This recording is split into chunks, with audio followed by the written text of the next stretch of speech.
Bienvenidos a Castillos en el Aire, yo soy Nicolás de Bonis. Y yo soy Axel McAllister. Y bueno, hoy capítulo número 5, si no me 5, equivoco. Ya llegamos al quinto capítulo, un número bastante redondo y lindo. Sí, nos tardamos, un poquito porque, Sí. como mencionamos en Instagram, tenemos un poquito de vida. Exacto, cambiamos un poco la frecuencia del podcast de semanal a cada 15 días. Más que nada, porque incluso en cuarentena la vida facultativa, el trabajo y otras responsabilidades y o proyectos siguen Exactamente, sí. requiriendo tiempo.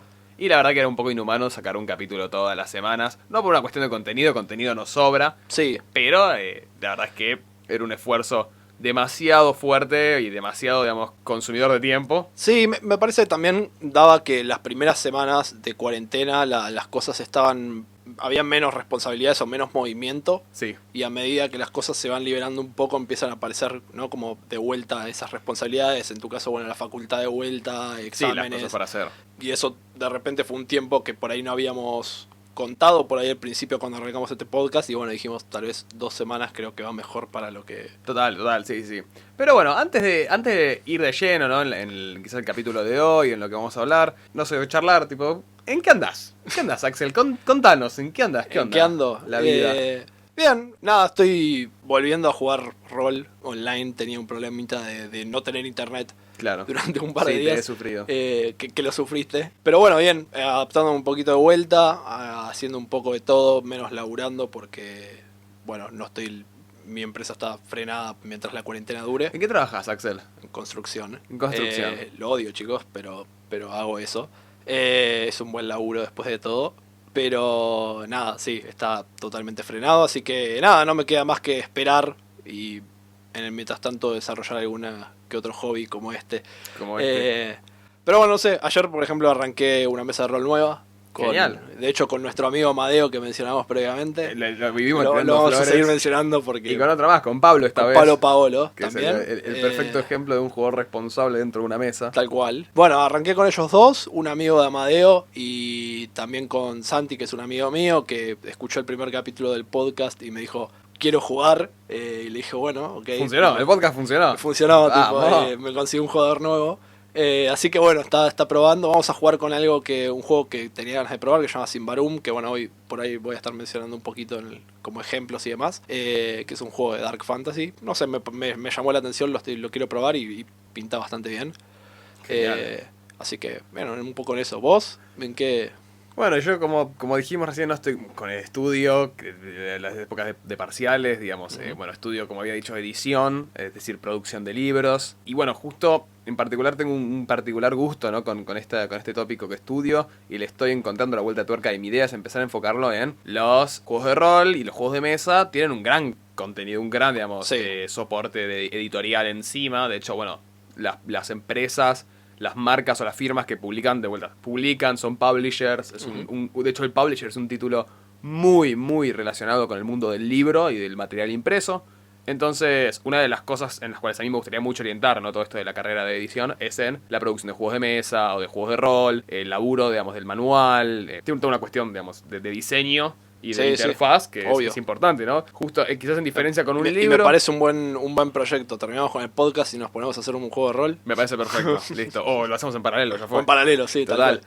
No, pero me parece justo que es un mundo recontra explorable y explotable en ese sentido, donde quizás yo soy bastante bibliófilo en ese sentido. Acá mismo están mis bibliotecas, que colecciono bastantes libros, tengo un montonazo de cariño por los libros en sí como objetos, más allá del estudio del libro. Y me parece que en lo que es el diseño de un libro, un manual de rol tiene un montonazo de campo para ofrecer, para trabajarle. De vuelta, porque lo tenés que encarar desde un lado más pedagógico, la información tiene que ser clara, tiene que ser fácil de acceder. De acceder para un jugador, Un manual cumple, o al menos como yo lo veo, ¿no? Como por ejemplo el manual de jugador de D&D o el manual de jugador de El Anillo Único, cumple un rol híbrido dentro de lo que son los libros, que es un libro tanto pensado para lectura quizás fluida o lectura ininterrumpida, como también un libro de referencia. De hecho, se me ocurre, hasta podríamos dedicarle algún día un capítulo a eso, a cómo son los diferentes estilos de manuales y cómo son encarados. Me Listo, gusta la idea. tenemos un siguiente capítulo entonces. Pero sí, digamos, como un manual tiene que encarar ambos aspectos, que quizás un libro no necesariamente tenga. Los libros más narrativos, las novelas, digamos, tienen un flujo de lectura más lineal.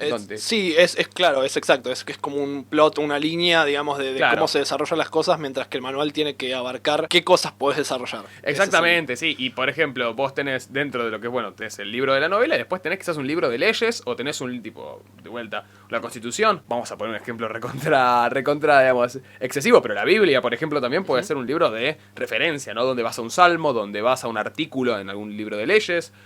No vas a buscar, no está pensado por una lectura, digamos, fluida, corrida o absoluta, sino es más un manual referencial. Sí, sí. Entonces un manual de juego de rol tiene que cubrir ambos aspectos. Sí, y bueno, sí. ese es medio, digamos, como yo tengo ganas de encarar lo que estoy estudiando. Y después, una cosa en las que estuve, como vos estuviste, además jugando juegos de rol, yo estuve dirigiendo juegos de rol, vos ya lo sabes, jugando un juego tuyo también, pero también estuve con un grupo de amigos, estuvimos reviando una serie de nuestra infancia. Yo soy parte. Hablamos de Digimon, en español latino, por supuesto. Y fuera de joda que lo empecé a pensar como contrastando, ¿no? Con distintas series o con distintos mundos que exploré en mi infancia, y quizás muchos acá exploramos en nuestra infancia. Como Digimon, dentro de todos esos, es particularmente bueno para llevar un juego de rol, a un mundo de rol. Sí. ¿Por qué? Justamente por la idea de que es un mundo digital, es un mundo, digamos, que está por fuera del mundo físico, donde... Y que eso te permite una libertad... Claro, te permite una creativa libertad absoluta, sí, digamos, sí. y al mismo tiempo tiene sentido en que es justamente un grupo de niños que deciden, o son, digamos, llevados a ese mundo, o quizás después tipo deciden ir a ese mundo, donde tienen justamente un montonazo de material creativo para llevar adelante. Cosa que quizás, por ejemplo, en Pokémon, o en muchas otras series donde es un mundo ya dado, Digimon no, es el mundo real que tiene el acceso a este mundo digital. Y eso me parece que te da una, digamos, para generar un juego de rol, no decir, ok, me pongo en el papel de un chico que va al Digimundo y no peleo yo. No soy yo quien pelea, sino que desarrollo a un, digamos, subpersonaje que es mi compañero, mi Digimon. Debe ser súper interesante y hay que ver si, no sé, si se puede hacer. No hay sé, que ver si está hecho, si no está hecho, a ver sí. si se puede hacer. Me parece que es un lindo laburito. Bueno, pero ¿te parece que voy a pasar un poco al tema de hoy? Aparte, de hecho, medio que encaja en el mundo, el Digimundo con el tema de hoy. Sí, el tema de hoy, la idea era, hubo varios pedidos de parte de la gente por ahí que nos escuchaba, de ir viendo como, bueno, juegos, ¿no? Esto de diferentes opciones a la hora de jugar. Y nos pareció un poco que salir a hablar de cada uno no tenía mucho sentido porque no le haríamos demasiado honor, digamos. No hemos jugado todos, Son bastantes, la verdad es esa, son muchísimos. Son bastantes. Juegos infinitos. Entonces me parece que lo mejor era como ir dando lineamientos generales de hacia dónde podías ir eligiendo cada uno de Claro, estos. de hecho, porque también si fuésemos a reducir una lista más personal sería demasiado subjetivo en ese sentido, ¿no? Entonces estaríamos dejando en realidad quizás afuera un montonazo de cosas que no... Exacto, sí. Digamos, gastaría bueno dejar afuera.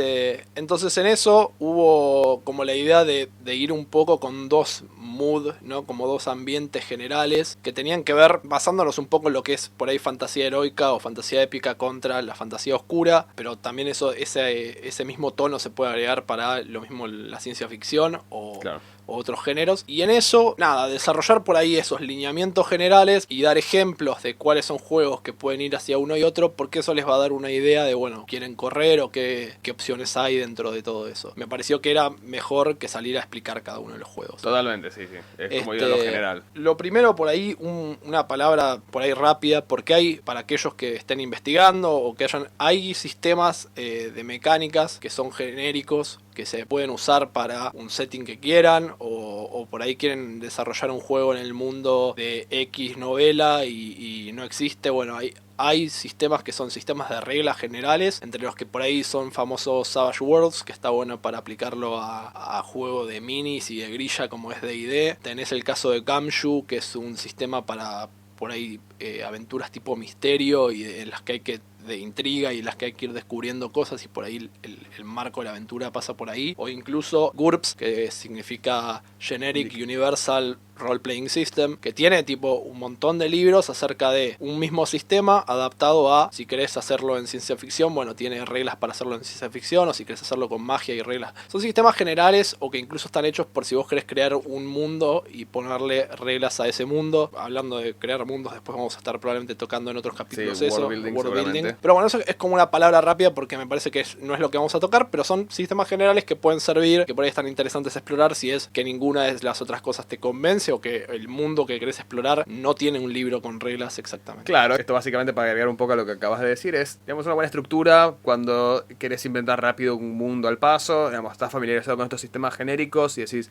quiero dirigir una mesa rápida, le quiero dirigir un grupo de amigos ya, digamos, no quiero ponerme a investigar, no quiero ponerme también quizás en invertir en ciertos manuales o un montonazo de cosas. Básicamente esto es rol al paso, te ayuda, te salva, aprendes ese sistema que son, generalmente intentan hacerlo más simple. Sí, No porque sean- tratan de buscar simplicidad para poder adaptarlo fácilmente. Exacto, para que sea más adaptable y bueno, de hecho, de vuelta, si tengo, no sé, una aventura en tal mundo, por ejemplo, qué sé yo, el mundo de las novelas de El nombre del viento, ¿no? La saga del asesino de Por reyes. ejemplo, sí. Bueno, ya fue. Si quiero agregar un mundo o un sistema, una partida en ese mundo, bueno, puedo usar, no sé, GURPS, por ejemplo, Generic Universal Role Playing System. Quizás quiero hacer un juego de rol en una de las novelas de Agatha Christie, entonces agarro y digo, bueno, el Gumshoe, que quizás tiene más elementos investigativos. Veamos, es como para adaptar rápidamente, utilizarlo rápido, no quemarme la cabeza, o quizás no buscar distintos settings o mundos o juegos que también tenemos, hay que ser sinceros, por más abiertos que puedan ser, quizás como por ejemplo Calabozos y Dragones siempre te dice que es recontra adaptable o recontra, digamos, tuneable si Sí, querés es hacerlo. genérico con ese objetivo. Va a terminar siempre teniendo ciertas limitaciones, ¿no? O en realidad lo que te propone, digamos, los factores o los juegos o elementos que te propone son tan específicos que, por ejemplo, si querés adaptar las clases de magia y lo que sea a otro mundo, te convenga directamente buscar un sistema genérico y no tener que hacer todo un trabajo de adaptar quinta de edición de Dungeons and Dragons a eso. Entonces, sirve un poco para esto. Bien, entonces en eso creo que la primera pregunta en esta pregunta de, bueno, Heroic o Dark es ¿por qué jugás uno o el otro? ¿No? Tanto incluso como máster como jugador, ¿qué es lo que te ofrece ese ambiente en contrapuesto con el otro? ¿No? Por ejemplo, si vamos en tu caso, bueno, los juegos estos Heroic, por ejemplo. Sí, justamente quizás soy el más de los dos indicados para hablar del Heroic porque me gusta mucho jugar Heroic en ese sentido, me parece como muy creativo en cuestiones tanto de narrativas como de jugador. Y básicamente lo que tienen los settings heroicos, Heroic, High Fantasy, digamos, o como sea, básicamente ofrece lo que se llama escapismo, ¿no? Ofrece esto de que te invertís, te metes en un mundo totalmente ajeno al que vivís, te metes en un mundo donde vos sos un protagonista, justamente Heroic, porque vos sos un héroe, la party son héroes, no son alguien común, no son una persona más del montón, sino que son gente que por A por Destaca, B, sí. claro, fue destinada o está pensada que se destaque por sobre el resto, entonces termina teniendo un rol clave en digamos, en el flujo de la narrativa ya predeterminado, digamos, ya sabés como party, sabés como jugador y vos sabés como narrador que van a tener una incidencia en lo que sea que suceda en este mundo, digamos, y no hay tanta forma de quedarse al margen, son justamente héroes, tanto el mundo como las fuerzas que mueven ese mundo, los concibe como héroes, entonces todo se va terminando de esa manera. Y esto genera este ambiente, ¿no? Esta idea de escapismo, porque escapismo, bueno, porque permite a uno irse del normal, permite a uno irse del mundo, digamos, común. De olvidarte un poco de ese mundo, Exacto, de la verga que es el del mundo a quilombo veces, que es actualmente. Básicamente son los mejores juegos para, de vuelta, desarrollar esa beta creativa que se va por fuera de los márgenes realistas o modernos y termina yendo, ok, bueno, sí, al que le gusta más quizás la ciencia ficción más falopa, al que le gusta, digamos, lo épico, fantástico, más matar dragones y vencer magos o tirar bolas de fuego, es más el shade de esa gente, ¿no? Es más lo que apunta esa gente, ¿no? Que quiere volver del trabajo y decir, ¿para qué mierda voy a jugar un juego donde soy un cazador que la está pasando recontra mal? Si puedo jugar un juego donde soy un paladín o un mago o soy el comisario de una nave intergaláctica y puedo matar aliens, digamos, y es como el mundo al que justamente me gusta y escapo de mi realidad. Tiene eso, digamos. Me parece que tanto para el narrador como para los jugadores que gustan de explorar un poco la creatividad más loca, es un gran sistema, digamos, es una gran idea. Sí, una aclaración, bueno, ahí voy a tocar un poco lo que me parece que es la otra contraparte, pero una aclaración que me parece importante hacer es, no quiere decir que todo esto que estamos hablando, que uno sea mejor que el otro. No, ni pedo. La idea es que son dos formas diferentes de encararlo y cada uno va a encontrar el gusto por uno o por otro por ahí. Bueno, y en eso yo creo que la contraparte sería, bueno, esto de el juego dark, el juego más lo que dicen gritty en inglés o grim, tiene que ver con, o para mí el gusto que te trae es el realismo o la inmersión que te permite, porque van a tener otra forma de encarar las cosas, van a ser más bajados a tierra, la magia por ahí no suele ser tan fantástica como en el Heroic, es mucho más sencilla, o mismo me parece que es más letal, es más tipo, no los jugadores, en Heroic por ahí, viste, no Claro, sí, en Heroic medio que el héroe tiene como ese esa plot cosa, armor, digamos. y lo que tiene es también el jugador va a ser alguien más del montón. Creo que a mí me permite como máster o incluso como jugador meterte más en la piel de ese personaje porque los problemas son mucho más humanos y mucho más bajados a tierra, más y te permite explorar un montón de esas cosas, digamos, porque obviamente esos juegos tratan también temas bastante sensibles en el ambiente seguro que mencionamos que es rol, digamos, te permite ver como todo eso, digamos, podés ver cosas que uno normalmente en la vida no haría porque claramente son peligrosas desde un punto de vista más, no sé, ¿no? Como más, Sí, yo creo que en particular justo los juegos del estilo más realista, más gritty, Grim, también requieren de los jugadores una inmersión mucho mayor. Sí. Por una cuestión de que en un juego más heroico hay poca consecuencia. O la consecuencia siempre es claro. siempre es sobrepasable, ¿no? Digamos, uy, ok, tomé una mala decisión y me metí en una pelea. Bueno, no pasa nada, bueno, podemos vencer a esta criatura. De hecho, yo estoy más orientado a los juegos, digamos, realistas por una cuestión de que es mi gusto, pero yo tuve intentos por ahí en juegos como D&D hacerlo de esta forma y me han salido mal. Justamente por esto, el tema de las consecuencias a mí es algo que me llamaba mucho la atención. Claro. Y era como, me acuerdo que una vez intenté en un escenario los jugadores tuvieron que verse en una situación en la que o salvaban a alguien que ellos creían era inocente y que el sistema o el conde de un pueblo en el que estaban no consideraba a esa persona inocente, entonces estaban tratando de pedirles que entreguen a esa persona y ellos básicamente optaron por no sé, pelear contra parte del pueblo para poder escaparse con esta persona que decían que era inocente. Y por ejemplo, cuando vuelven las consecuencias o quise decir, bueno, te vinieron a buscar porque hiciste tal cosa, los jugadores a veces tienen tal nivel de poder que se pueden parar de manos, no importa. Claro. Es como, entonces, en el otro, no, por lo general, tiene como esa cosa en la que las consecuencias son más reales y pegan. Sí, son más reales, son más inmediatas también. Y de vuelta, quizás no son tan sobrepasables. Yo me acuerdo jugando, quizás, bueno, de Génesis, ¿no? Con vos, Axel, que hay momentos donde tomamos ciertas decisiones, no sé, alguien de nuestra parte quizás tomó una decisión un poco cuestionable, no sé, en su momento había sido no esconder cadáveres después de habernos mandado una macana. Y de repente, claro, hay toda una cuestión de consecuencia que nos vino a buscar después de eso, me acuerdo. Sí, sí. Ya sea porque se enteraron de que estuvimos involucrados en algo o lo que sea. Sí, o mismo también me pasa que a veces te permite ponerte más en la piel de algunos personajes. Por ahí, esto es mi perspectiva, ¿no? Desde Geme, pero vos tenías la que era la antagonista de toda esa historia, que era una madre que quería proteger a su hijo a toda costa y todas las situaciones de la aventura, no quiero como por ahí dar detalles para no spoilear si alguien algún día decide jugarlo, pero digamos, lo que pasaba era que toda esta situación, esta intriga política, había asesinatos de por medio, un montón de cosas pasando y los jugadores estaban investigando, ustedes estaban investigando toda esa situación y todo ese quilombo se había generado porque efectivamente era una madre que solamente quería proteger a su hijo a toda costa. Claro. O sea, era como, el hijo era una situación por ahí más monstruosa, pero digamos... Más picante, pero digamos, era esa situación. Todo ese quilombo se había originado, entonces era ponerse en ese papel, que no sé, a veces a mí me pasa que con los juegos por ahí heroicos me cuesta más. Sí, obvio, de vuelta, es muy difícil tomar dentro del papel de un personaje, meterse cuando vos sabés que si yo de repente estoy frente a la corte de un rey y me le planto de mano o le falto el respeto al rey, no pasa nada porque le puedo tirar una fireball y barro limpio toda la sala real.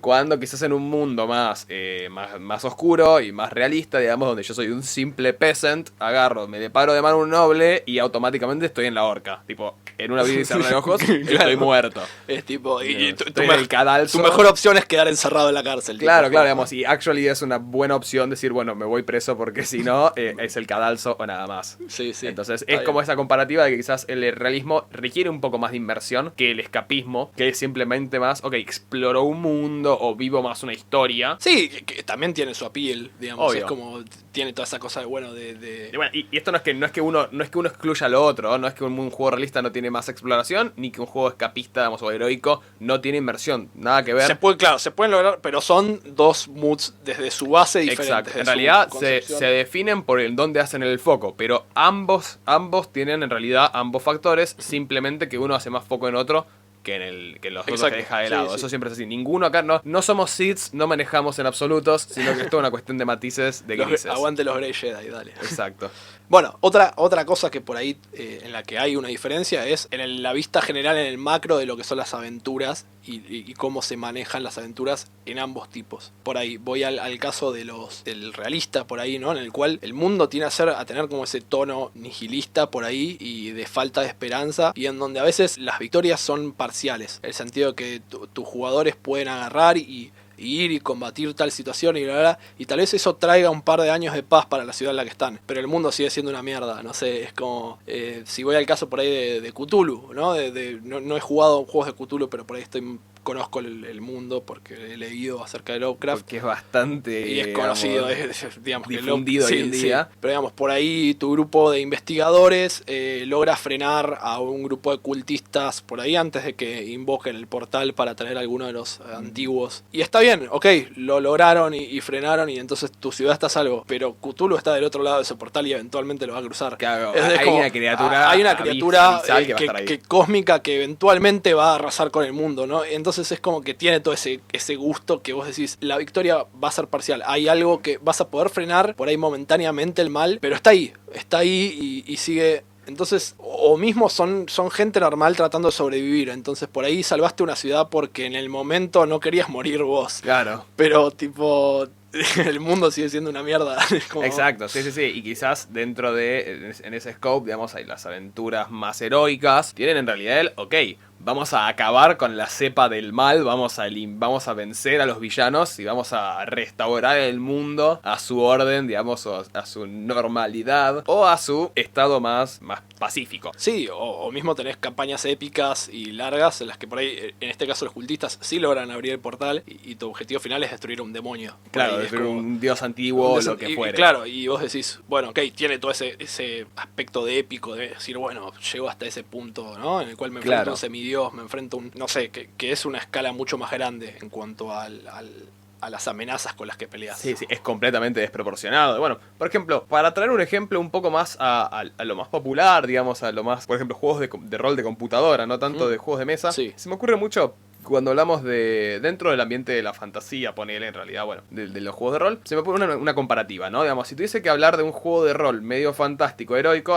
personalmente a mí se me viene a la cabeza como a valir de esa postura, los Elder Scrolls, digamos. Sí. Skyrim, Oblivion, Morrowind, ¿no? Donde uno empieza como un héroe, generalmente es el héroe elegido, y de ahí vas desarrollando. Primero que nada, además de que tenés acceso a magia y un montonazo de cuestiones ultra fantásticas. Sí, la idea espadas es que, de todo tipo, puedes encantarlas, podés... Tipo, claro, es todo un sí. variete. Lo que tiene, por ejemplo, en el Skyrim es, tenés que pelear contra Anduin, que es un dragón que devora mundos. Y básicamente es como el terror de todos los dragones y lo que sea. Entonces... Sí. Digamos, sí. el mal ahí es completamente desproporcionado y es gigante. Es tipo, te estás peleando contra básicamente una fuerza de antaño de la oscuridad. Claro. Cuando vamos al otro extremo, me parece a mí, Kingdom Come Deliverance, que es un juego medianamente nuevo, 2018, justamente... Sí, yo todavía no tuve la chance de jugarlo, pero... Es un gran juego, lo recomiendo. Es un juego de rol medieval, digamos, histórico, sitiado en el 1400, donde vos sos el hijo de un granjero, sos el hijo de un blacksmith, herrero. De un herrero. Sos el hijo de un herrero, ahí está. Que por A o por B pasan cosas y termina lanzado al mundo de decir, bueno, ok, tengo que empezar a hacerme más una especie de guerrero,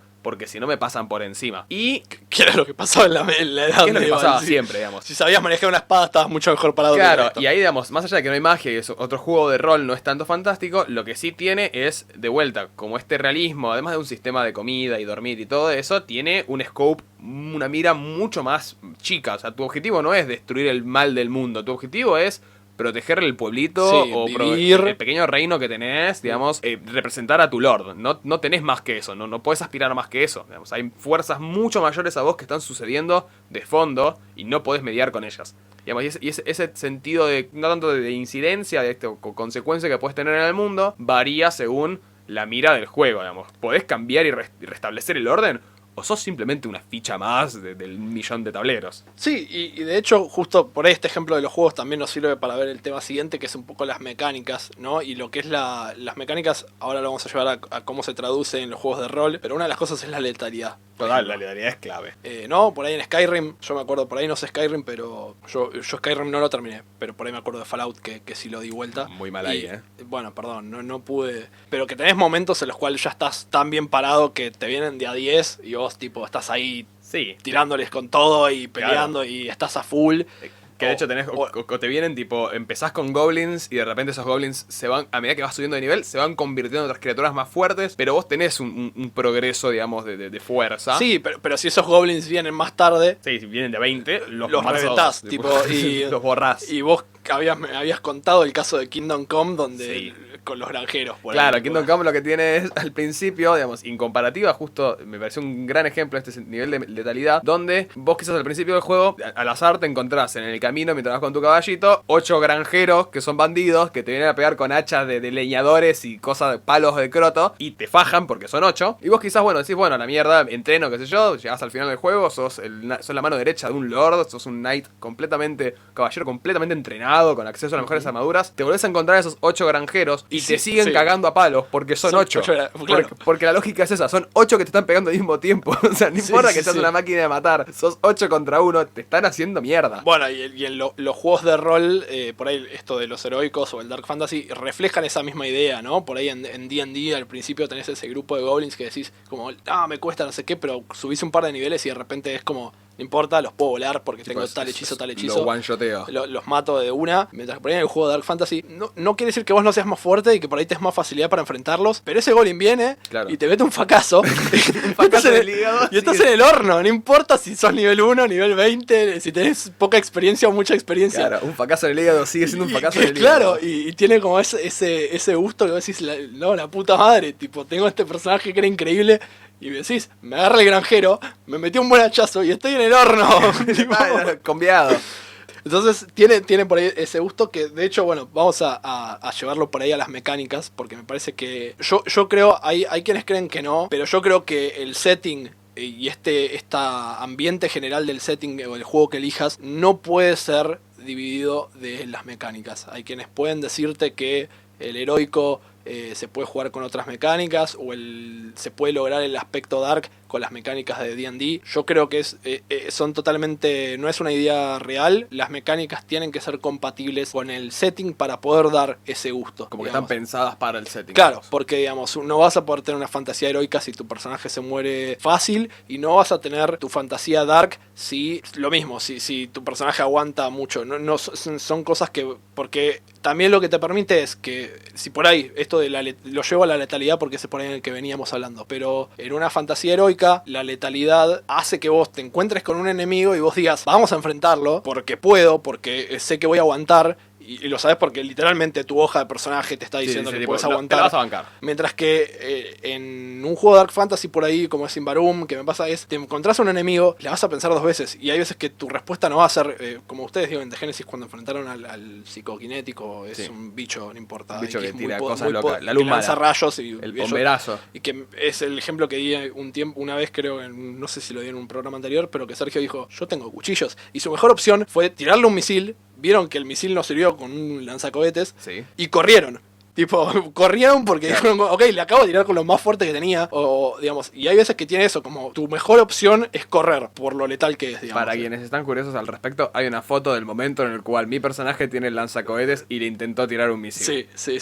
Entonces, tiene creo que ese es uno de los aspectos, la letalidad. Sí, y a ver, otro quizás aspecto dentro de la mecánica de un juego, ¿no? Que termina definiendo lo que es más realista o menos realista, digamos, o más heroico y menos realista, es el acceso a la magia, digamos, a la magia como la podemos comprender en todos los aspectos de juegos, ¿no? Sabemos que la magia no es un concepto fijo, es todo un estudio de la fantasía, de la literatura fantástica, que la magia no es un solo concepto, tenés la magia de los nombres, tenés la magia más digamos, de elemental, más de evocación, tenés la magia más de traer criaturas, la magia de sangre, la magia de portales. Hay como 1000 variaciones. La magia de Harry Potter, digamos, la magia sí. de varitas y avatares. Digamos, como que la magia toma un montonazo de aspectos. Pero sí hay un concepto fijo que es la magia en casi todos todo setting, o en la mayoría de los settings, es un poder completamente desproporcionado, digamos, o completamente en otro plano con comparación a otros tipos de proezas o destrezas que puede tener un personaje. Entonces, en esa idea, todo setting heroico, digamos, o uno de los factores que te vas a saber reconocer si un setting es más heroico que realista es la presencia de magia. La presencia de magia como tal y el acceso que los jugadores tienen a esa magia. Porque, por ejemplo, como venías diciendo vos acá en The Genesis, que ahí está este psicoquinético, que es una criatura que sí, tiene acceso a poderes locos, no le vamos a decir magia particularmente, pero tiene acceso a poderes locos. Pero los jugadores justamente es esa criatura de ultra nivel, digamos,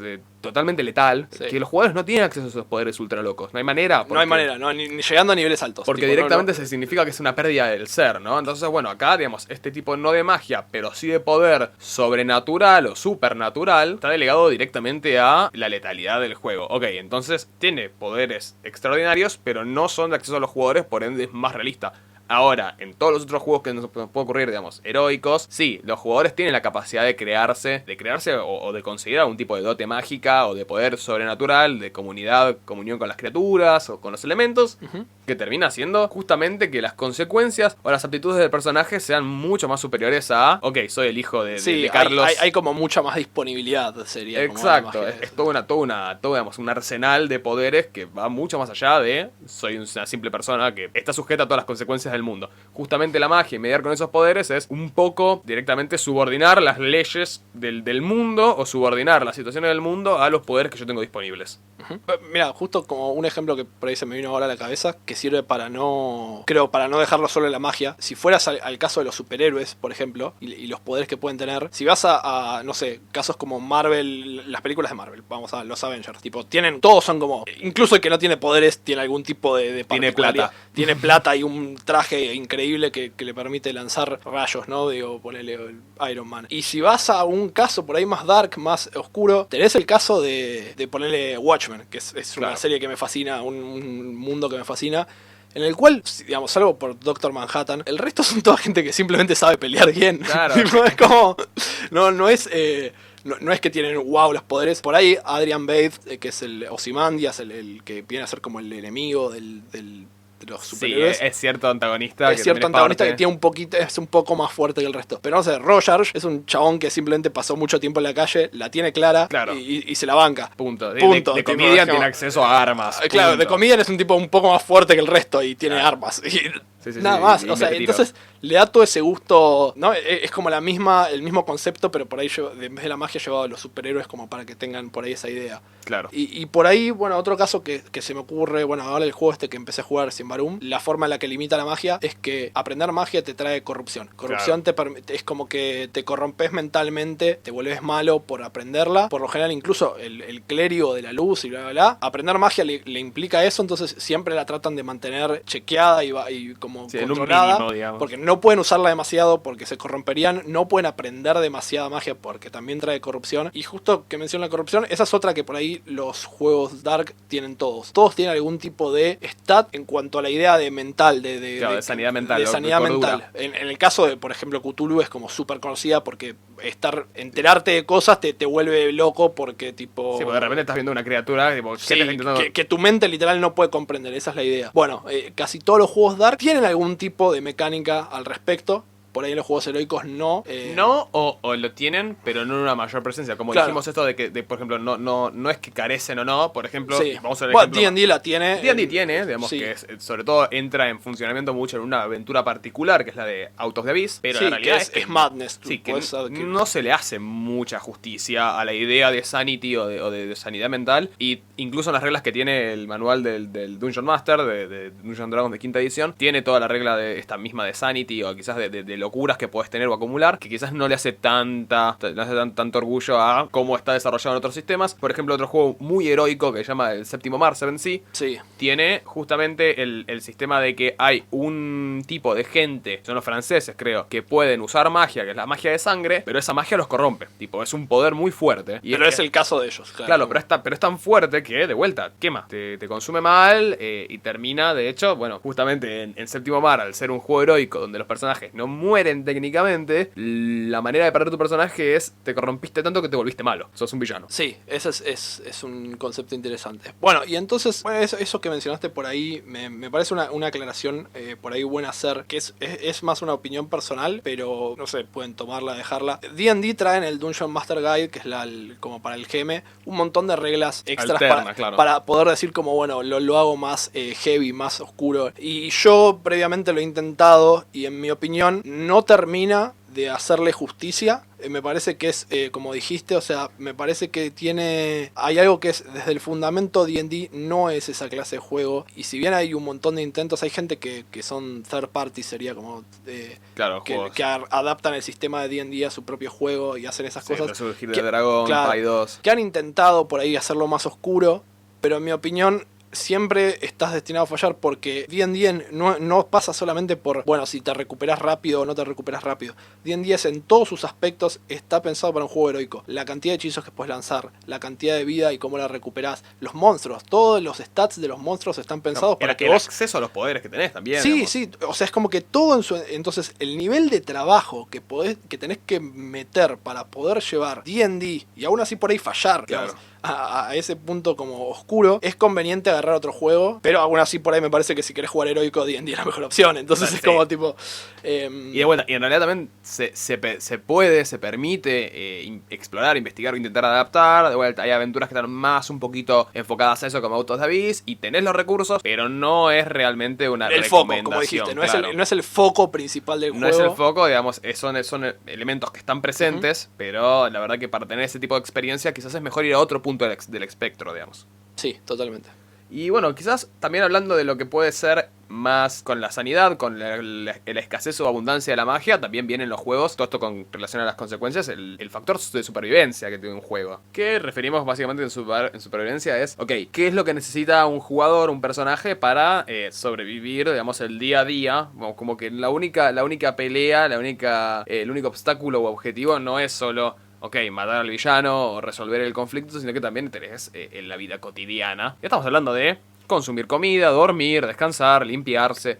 Son todos factores que mecánicamente a veces están en los juegos, sobre todo en los juegos realistas, ¿no? Un juego heroico no va a tener el factor de supervivencia por una cuestión de que no hay nada más anticlimático y ridículo de que, ok, el héroe del mundo se murió porque se olvidó de comer 3 días seguidos.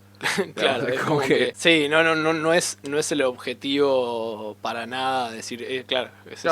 No es un eje central dentro de la narrativa y ni tampoco le agrega tanto. De hecho, bueno, por ejemplo, de vuelta, el ejemplo de Calabozos y Dragones, juego excelentemente heroico.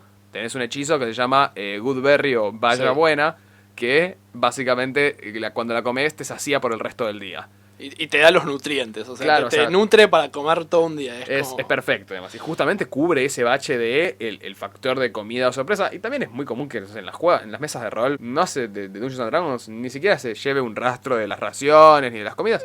Porque de vuelta, no es algo que sea central o cabal al resto del desarrollo de la historia. Y aparte que incluso bajo estándares del juego, vos sos como a veces este héroe y entonces a veces obtenés mucho oro porque encontrás ruinas con tesoros, bla, bla. Entonces es normal que, no sé, tenés no sé cuánto oro en guita y a veces vivir al día semana, sí. te sale cobre, ¿me entiendes? O sea, te sale monedas de cobre un día de vida. Entonces es como que tipo, ni siquiera lo llevás, porque es como, bueno, sí, ¿qué te voy a cobrar? Las moneditas para que, o sea, porque nunca va a ser relevante, ese es el... Claro, como que... quizás en otros juegos, mucho más realistas, justamente es un factor extra que...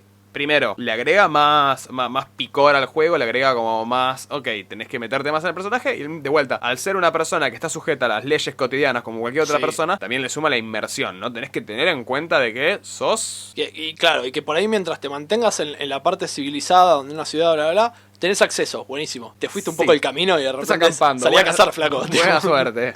Salí a cazar y que no sea un mundo post-apocalíptico radioactivo donde son alces de 3 cabezas, ¿no? O sea, digamos, todo en su justa medida, pero justamente eso. El factor supervivencia en los juegos realistas está presente porque le agrega más inmersión, le agrega más picante, más sabor a esta idea de sos alguien común, sos el hijo de Carlos, el carnicero del pueblo, donde en los juegos heroicos en realidad es, ok, no tiene sentido tener esto porque puedo matar a un beholder de un hechizo, claramente no me voy a morir de hambre, soy un poquito más inteligente. O mismo, por ejemplo, si tenés que sobrevivir al frío Y en el juego realista es tipo, che, tenés que estar abrigado, tenés que buscar la forma de mantenerte caliente, mientras que en un juego heroico o en D&D, no sé qué, literalmente puedes armar una fogata. Claro, prender fuego con un chasquido de dedos, un hechizo tipo, básico, sí. tipo creas fueguito y listo, se terminó la historia. Bien, y creo que otro aspecto por ahí es, que también se puede discutir en ambos ejemplos, es la moralidad, ¿no? Cómo se maneja la moral,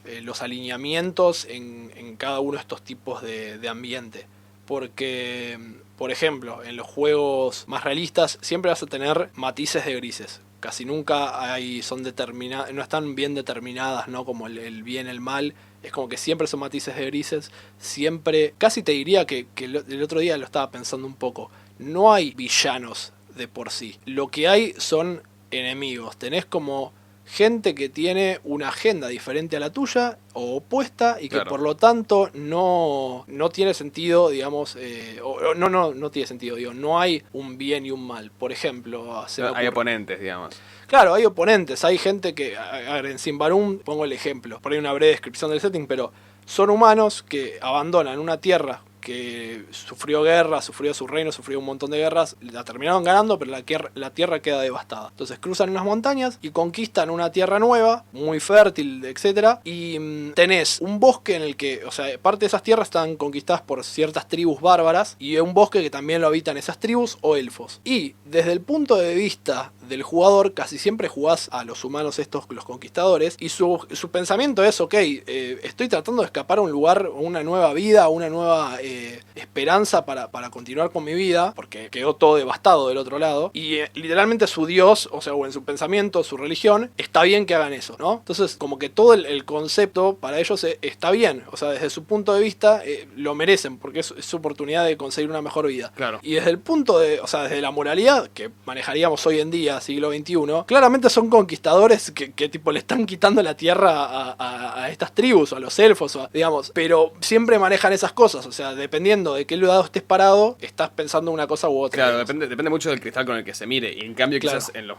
settings más épicos o heroicos, todo lo contrario, son extremos. Manejamos mucho extremo, entonces el bien y el mal están bien delimitados, digamos. Lo que está bien y lo que está mal está bien marcado en decir, ok, bueno, claramente el dragón o el señor malvado, el vampiro, o quien se te ocurra, es un claro enemigo. Y nosotros, los héroes, digamos que estamos del lado del bien, somos los líderes del bien y de la luz, vamos a derrocarlo. Son siempre extremos, no hay... No, a veces tenés por ahí gustos, digamos, de esos matices por ahí que son moralmente ambiguos. Sí, pero casi siempre, eventualmente, de cómo se desarrolla la historia, terminan parados. Claro, toman un bando. Claro. Es que de vuelta, son unos grises medio pasajeros. Eventualmente todo termina encontrando, porque de vuelta se manejan en un esquema muy dual, muy simple, la mayoría, digamos. De hecho, D&D va al punto de que tenés un alineamiento en el cual hay monstruos que son buenos y van a ser siempre buenos, y tenés monstruos que son malos y van a ser siempre malos. Claro, y siempre, digamos, se manejan excepciones, pero de vuelta, está tan marcado ese rol, está tan marcado esa bipolaridad, digamos, esa dicotomía de entre el bien y el mal, que cualquier gris que haya en el medio eventualmente termina siendo más efímero, ¿no? Va a terminar tomando un rol o un bando al final de la aventura o lo que sea, al final del conflicto. Termina siempre con una resolución que tira para A o para B. No hay C, siempre A o B. Y bueno, quizás eso, de vuelta, sirve el propósito de la narrativa, sirve el propósito de tenemos bien claro cuál es nuestro objetivo, vamos a luchar contra nuestro objetivo, cuando quizás en los juegos más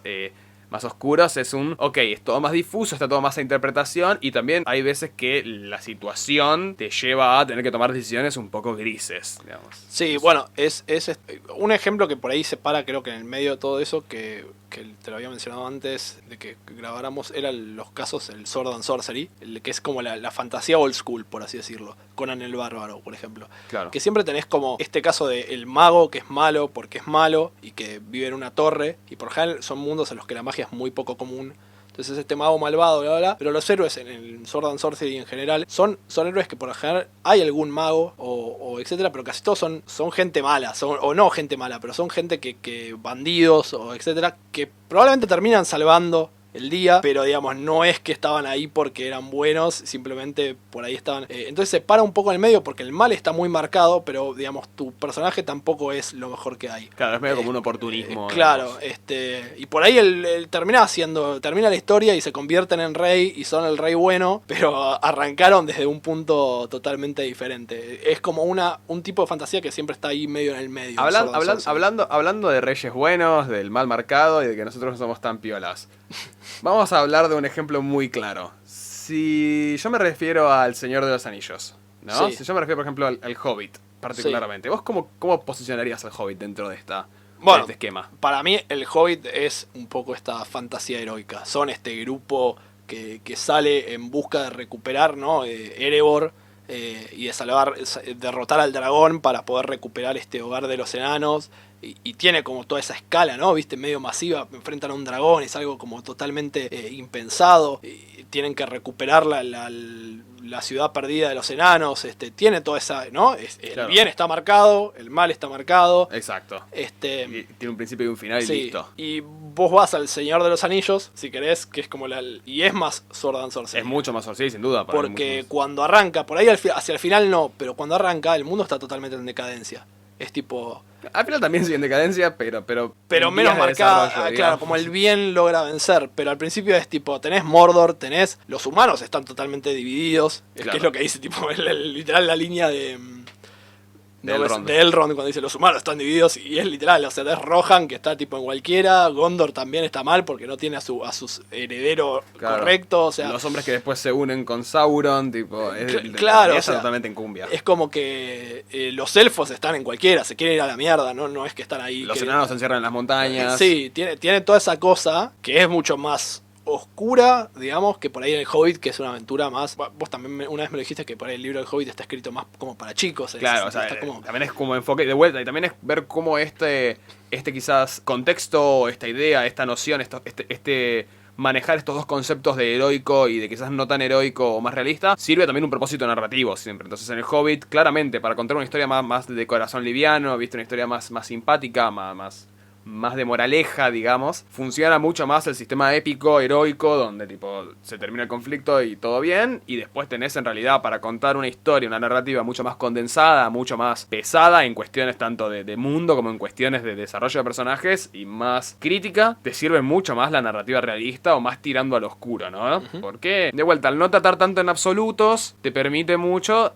hacer hincapié en los grises y empezar a ver casos específicos de, ok, ¿por qué esto también está mal, digamos? Sí, como cuestionar esas cosas. Ahora, justo el Hobbit es justo un mundo que tiene un montonazo de, si bien es fantasía épica y todo eso, tiene un montonazo de comedia. Tipo, el Hobbit, al ser que es una aventura para niños, tiene mucha comedia. Señor de los Anillos también tiene sus situaciones de comedia. No voy a hablar de todo el diálogo constante entre Legolas y Gimli, digamos. Sí.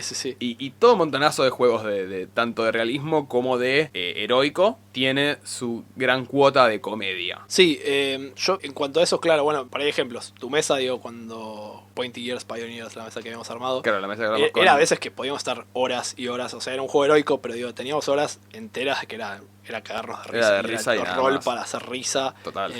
Y conversaciones absurdas, o sea, sin ir más la sesión de la otra vez con el gigante.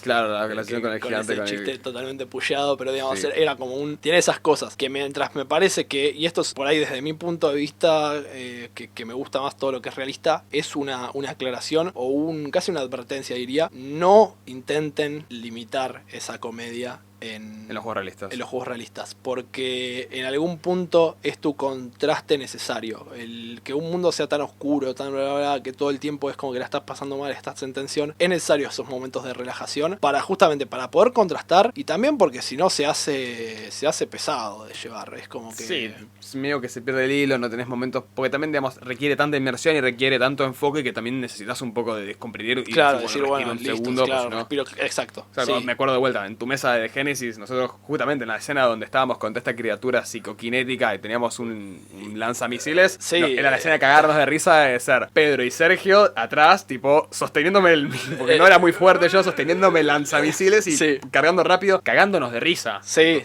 una situación de pura crítica, digamos, situación donde, ok, es make it or break it, tipo, podemos morir en el siguiente ataque, Sí, ya está, que no falten las risas. Pero claro, no podés limitarlo porque hay veces que por ahí es el instinto de los jugadores, los masters que por ahí corren este tipo de juego, decir, no, viste, no nos riamos, mantengámonos serios. Me parece que ya de por sí el ambiente de ese tipo de juegos va a llevar a que las risas no sean lo mismo que por ahí en juegos más épicos, más heroicos. No va a ser lo mismo, pero no quiere decir que si las hay los tengas que cortar. Totalmente. De hecho, bueno, acá me refiero un poco a las palabras de Christopher Perkins, que es uno de los desarrolladores capos de Calabozos y Dragones, de Dungeons & Dragons ahora en quinta edición. Un tipo que pueden buscar tanto en Twitter como en YouTube, que está haciendo un montonazo de entrevistas y contenido. Bastante capo el tipo. Viene trabajando esto de los 80 más o menos. Christopher Perkins hace en un momento un video en el cual habla de world building, cómo crear tu campaña y cómo llegar adelante de ciertos puntos narrativos. Y en uno de esos dice al final, y lo incluye como algo importante, dice, y además de todo, por favor, hacelo divertido. Tipo, si vas a escribir un suplemento, si vas a hacer una campaña, una aventura, lo que sea, hace que sea algo divertido, que sea entretenido, que la gente, que no le tengas miedo a que la gente se pueda reír, porque justamente es un juego y la idea es que dentro de este disfrute también hay risas, porque en la vida hay risas. Entonces, tipo, si estás creando un mundo, ok, no te prives de darle ese pequeño truc cómico, ese personaje que es cómico o esa situación que es medio irreverente. De hecho, te lo llevo hay un caso muy claro que es, voy al mundo de Warhammer 40k. Un mundo oscuro si los hay. Es te juro, el otro día lo estuve como interiorizándome un poco y es lo más oscuro que vi. La vida es una mierda en todo, tipo, no hay un puto lugar en el que pueda estar parado que digas, puedo estar bien. Todo es guerra constante, es conflicto todo el tiempo. Las razas son el imperio humano, que deberían ser los buenos, son los peores, son lo peor que hay, tipo, es la Inquisición, literalmente su moto, su Sí. quote es, la inocencia no prueba nada. ¡La puta madre! Tipo. Y creo que incluso un juego así tiene cosas como, por ejemplo, la raza de los orcos, que me parece una de las cosas más brillantes que hay, que hacen funcionar las cosas porque ellos todos creen que funciona. Entonces, por ejemplo, un auto, si lo pintan de rojo, todos creen que el auto va a ir más rápido. Claro. Y entonces el auto va más rápido porque está pintado de rojo. Y de repente van los humanos, desarman el auto y dentro no hay más que una carcasa vacía. Decís, ¿cómo estuvo funcionando esto? Entonces, es el peor mundo de todos para vivir y aún así tiene esas cosas que te permiten tener como... Sí, cagarte de risa, de vuelta. Es un gran consejo ese dentro de lo que es world building, que seguramente lo vamos a retomar en el siguiente capítulo. Sí. O sea, estamos entrando medio en un arco de construcción de mundos. Este es más una introducción. ¿Cómo elegir? Claro. ¿Cómo elegir un juego si es que crees? Esta es una introducción de elegir más un sistema o el mundo y el ambiente. Seguramente el siguiente capítulo va a ser de...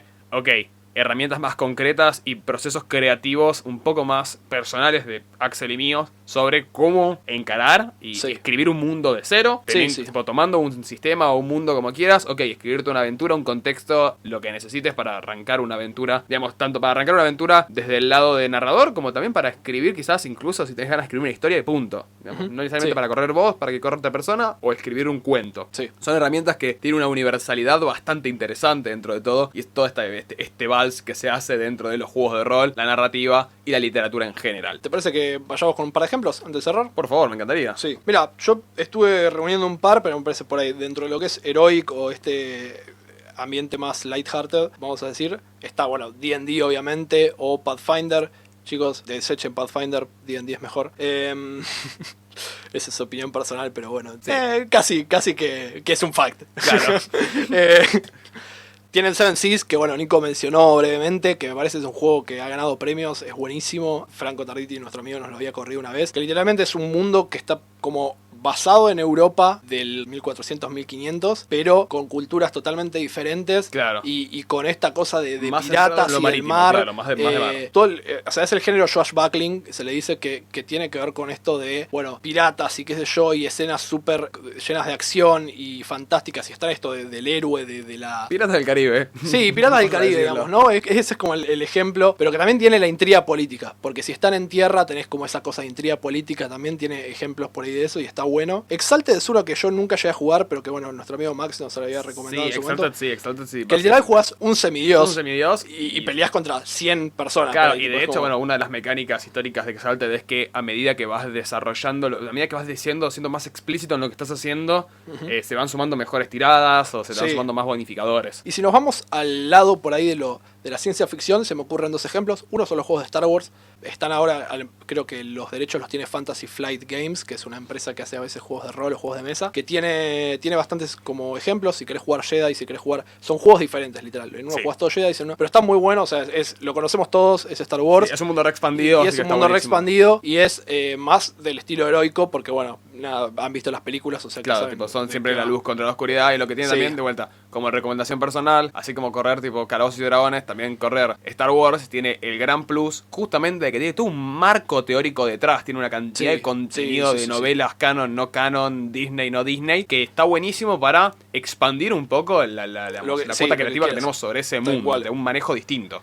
Otro que a mí me parece muy bueno es Tales from the Loop. Es una ucronía en la que en los años 80 la humanidad generó ciertas tecnologías como, no sé, el uso de imanes para que los autos vuelen. Claro. Tipo, tiene un montón de cosas, pero está más pensado ¿Cómo nos la deben esa? ¿Qué? ¿Cómo la humanidad nos la debe esa todavía? Pero está pensado en los 80 como si la humanidad hubiese hecho ciertos avances tecnológicos, y está pensado para que vos juegues un grupo de chicos, como si fuera Stranger Things. En el que tenés que descubrir un misterio en algún pueblo tuyo, en el que está pasando algo, no sabes, puede ser todo este tipo de cosas así medio ciencia ficción, pero es súper heroico porque son nenes, entonces tipo, literal en el juego no puedes morir, por ejemplo. Claro. La idea es que vos descubras qué pasó, que lo frenes, como es en Stranger Things, pero no hay letalidad porque sos un nene de 10 años, 14, tipo... Sí, sería bastante gruesome. Claro. Después, en cuanto a los ejemplos de Dark, bueno, The Genesis es uno de mis juegos favoritos, es post-apocalíptico con ciencia ficción y un poco de vida alienígena, hay un poco de todo, es un juego muy complejo para poder tocarlo así nomás, pero es mi juego favorito actualmente. Symbaroum, de Dark Fantasy, es el que mencioné, que también estaba arrancando. Sí, yo agrego, bueno, el anillo único de One Ring, que es principalmente, bueno, en el mundo de la Tierra Media del Señor de los Anillos de Tolkien, que tiene, de vuelta, la particularidad donde uno lo puede enfocar, es muy bueno para blandir tanto en aspecto quizás un poco más heroico, o Sword and Sorcery, que habíamos dicho que es este punto medio, donde hay cierto acceso a lo heroico y épico, pero las cosas no están para nada bien en todo momento. Exacto. Coriolis es un juego también de los creadores de Symbaroum y de Tales from the Loop, que hace también, es como una space opera, pero tiene más space horror al estilo Alien por ahí. Claro, más oscuro que más Star oscuro Wars, por ejemplo. Que Star Wars, y está bueno. Tiene también como toda una suerte de... Importa todo lo que es la cultura árabe, pero al espacio. Es un concepto muy interesante. Es un flash. Bueno, Warhammer 40k o Warhammer Fantasy van a ser más gritty que tu fantasía cualquiera, o Warhammer, que es futurista también. Los juegos actualmente creo que se encuentran descontinuados, pero se pueden seguir comprando. Sí, no producen más nada, pero se consiguen. Lo mismo a mí se me ocurre también, bueno, Paranoia, en el aspecto de lo que es un poco juego más realista, futurista, medio distópico. Es como que hubiese pasado si 1984 hubiese ridiculizado, se vuelve un juego de rol. Es dark, pero es comédico el juego. Es ultra comédico, pero al mismo tiempo también es ultra letal. Tipo, no, de hecho, tu personaje tiene varios clones. Tu hoja de personaje tiene literalmente 4 clones, son 4 copias, de que es tan fácil morir y digamos, debería ser tan inmediata la muerte que automáticamente pluk, aparece un clon tuyo. Sí, es buenísimo el juego, bueno, y otro que, por ejemplo, los creadores de Symbaroum, de Coriolis, Tales from the Loop hicieron ahora es Forbidden Lands, que también es del estilo Sword and Sorcery, es nuevo y tiene como todo ese... Es parte de lo que llama un movimiento que se llama OSR, que es Old School Renaissance, o sea, el renacimiento de la Old School. Claro. Entonces trae toda esa cosa de fantasía old school, tipo Conan el Bárbaro, etcétera, de vuelta a un sistema por ahí más nuevo y más adaptado para los tiempos de ahora. Creo que son un par de ejemplos de juegos que podemos tener más la certeza de que son buenos, en vez de por ahí tocar todos, bueno, Vampiro también. Vampiro es una opción si querés de mundo dark, pero más basado en... Vampiro es un tema interesante, Vampiro. Sí, podríamos tocarlo porque acá en Argentina ha tenido muchísima fama en su momento. Es Day Vampiro, punto. Pero sí, es otro tipo de juego así más dark, porque te lidia con todo lo que son vampiros, y todo el mundo así... el mundo de las tinieblas era todo el ejemplo, pero había tipo hombres lobo. Es que de hecho sí, la trilogía, digamos, era hombre lobo, mago, vampiro. Sí, también tenías igual fantasmas, ánimas, había un montón de cosas, pero trataba, claro, con toda esa idea de cosas lo gótico, ¿no? De lo paranormal y lo gótico. Sí. Bueno, esos son algunos ejemplos, me parece, de juegos que podemos recomendar. Claro, como dijimos, seguramente el siguiente capítulo va a ser sobre trabajo sobre un mundo propio o adaptación. Recuerden también igual que si están interesados en algún tipo de sistema o juego particular, no dejen de escribir. Sí, escríbanos y no dejen de escribir tampoco, buscar en internet. Google es una excelente herramienta, Reddit, Discord, donde van a encontrar un montonazo de comunidades quizás no tan propagadas, donde pueden encontrar un montonazo de juegos, pueden encontrar un montonazo, digamos, juegos hechos sobre el mundo que a ustedes les gustan, pero de manera más fan-made. Por ejemplo, yo estuve un tiempo trabajando en el desarrollo del juego no oficial de rol de The Elder Scrolls, el mundo de Skyrim, Oblivion y Morrowind. También, por ejemplo, estuvimos hace poco buscando con Axel y encontramos un juego de Digimon, lo cual es increíble. Pero digo, justamente es, si tienen deseo de jugar un mundo en particular, no se detengan, búsquenlo. Si tienen alguna duda o consulta, también pueden escribirnos a nuestro Instagram, Sí. @castillos.aire. Sí. Y bueno, creo que hasta acá llegamos. Se hizo un capítulo extenso que está bueno. Vamos a... Sirve para cubrir los cada 15 días, me Todo parece. me parece completamente para compensar. Pero bueno, Ax, llegamos al final. Y bueno, solo estamos construyendo. Castillos en el aire. Así que bueno, muchas gracias a todos por escucharnos y nos hasta vemos luego. en el Hasta dentro de siguiente 2 semanas. capítulo.